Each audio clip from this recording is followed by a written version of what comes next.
Pierre Leprof, vulgarisateur, bonjour messieurs dames, ma 98e capsule, la 100e, pas loin en avant, et toujours en réaction à cette excellente nouvelle qu'on a entendue hier, en rapport avec la démission du horrible Horatio Bad Boy Arruda. Bye bye mon cowboy. Elle était à prévoir celle-là.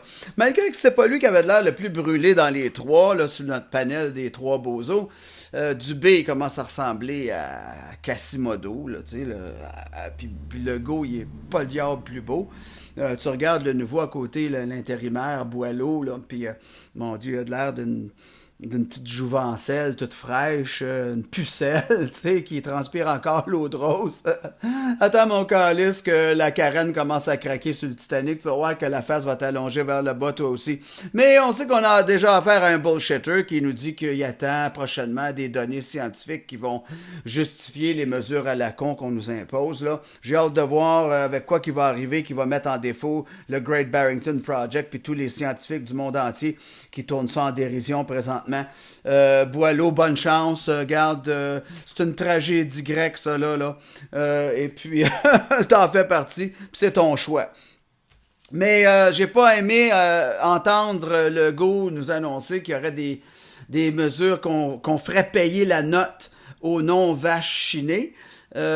Parce que ça, tu sais, ça c'est comme empêcher le monde d'aller à l'épicerie, là. À un moment donné, tu mets pas la main dans les poches du monde, là, dans un système où on a été surtaxé, puis qu'on est, la moitié de notre paye va pour payer toutes sortes de conneries, dont le système de santé. Puis là, ben, ça va nous coûter plus cher. J'ai hâte de voir les suites de ça, là.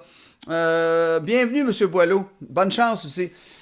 Puis dans la foulée de ce que je fais avec vous présentement, à dénoncer les mercenaires de service, ou ceux en tout cas qu'on veut recruter comme mercenaires contre nous, j'avais mentionné les forces de l'ordre, les policiers, avant hier, de façon très respectueuse, parce que ce sont des gens sur qui nous comptons pour nous défendre le moment venu, tu sais, mais on sait que là-dedans, il va peut-être en avoir qui vont être recrutés contre nous. Donc, c'est important de leur faire comprendre qu'ils ont un rôle à jouer important et de ne pas se laisser recruter comme ça. Je vous avais mentionné aussi les sociétés d'État, les employés de l'État, je vous avais mentionné des groupes, l'Église, les artistes du Québec, j'avais mentionné surtout les groupes ciblés par les programmes d'accès à l'égalité à qui on veut faire porter un statut victimaire. Alors, on va tout revenir sur ces points-là, mais aujourd'hui, je mets la lumière sur deux entités que j'ai pas pensé de mentionner, mais parce que pour moi, c'est tellement clair qu'ils font partie de l'État. C'est les médias et les maisons de sondage qui se disent tous les deux indépendantes, privées. Évidemment, nous n'en croyons rien, ok? Ce sont des gens qui travaillent totalement à la solde du gouvernement au pouvoir et même celui qui est par-dessus les partis politiques et le gouvernement visible, ce sont les gens dans l'ombre. Alors ces gens-là ne sont pas représentatifs de la population, ces gens-là sont là pour servir un agenda et ils travaillent à la solde de quelqu'un. Alors je parle du sondage Jean-Marc Léger, okay, qui donnait François Legault comme le plus populaire des leaders en ce moment.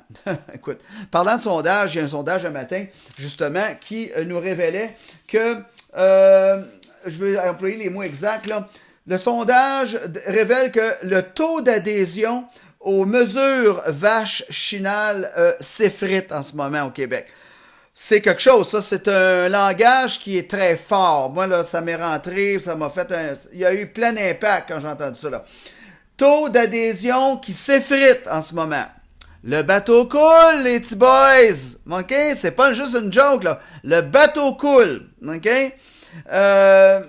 Et puis, mais on va quand même avoir affaire à des maisons de sondage avec des sondages mensongers, qui poussent des mensonges, des sondages intéressés, dirigés, comme on dit, là. Et puis j'ai été voir, c'est pas compliqué, j'ai été voir la méthodologie, ok? Puis je vous résume ça, là. Pierre Leprof, je vous vulgarise ça, là, de la meilleure façon. Je suis allé voir le sondage sur lequel se base Jean-Marc Léger pour dire que François Legault est plus populaire que les autres. Ça remonte premièrement à un échantillonnage qui a été fait au mois de septembre, fait que c'est même plus d'actualité. Puis ça s'appuie sur un échantillonnage de 1000 répondants. 1000 répondants. Hey, c'est rien ça. Je peux faire appeler 1000 de mes chums, moi, pour piper un sondage. Surtout que je fais partie d'un parti politique. On va mettre les farfadas là-dedans, puis 3-4 groupes. Voyons donc! Mais le pire, c'est pas ça. Le pire, c'est pas juste que la taille de l'échantillon est pas représentative de la réalité. Mais pour faire partie de ces 1000 répondants-là, là, tu devais t'inscrire sur un panel, toi-même, à l'avance. Hey, savais-tu ça, moi, là? Je répondrai jamais à ces sondages-là. Moi, je viens d'apprendre ça. Pour répondre aux sondages, Jean-Marc Léger, il faut que je fasse partie d'un panel, d'ailleurs, qui a baptisé le panel Léo. Je sais pas pourquoi il donne un nom, là. Le panel Léo, ça veut dire que il faut que tu t'inscrives.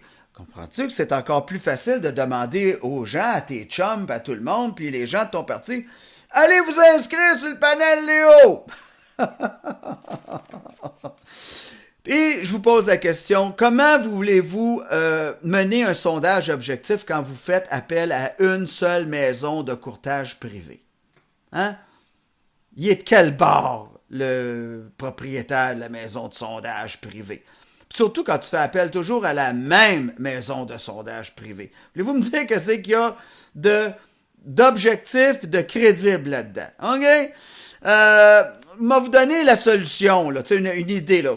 Pour avoir un échantillon aléatoire, il faut que tu aies une personne qui sélectionne des noms dans une loterie, là, très, très au hasard, ou dans un livre de téléphone, comme ça, là, ini, mini, mini, mo. OK? Puis il faut que cette personne-là, après ça, donne ces échantillonnages-là, là, à des personnes différentes. Donc, s'il y a 5 partis politiques, mettons, là, tu mandates chaque parti politique avec le même trousseau de questions, le même nombre d'échantillonnages, tous des échantillonnages différents, sélectionnés très aléatoirement, pas sur un panel puis des affaires intéressées, là. Et puis là, les 5 partent chacun dans leur direction puis ils reviennent avec des résultats. Ça va être objectif. OK? Mais personne ne fait ça. OK? J'étire pas la capsule aujourd'hui. C'est juste pour vous dire, les mercenaires, il y en a, on va les dénoncer les uns après les autres.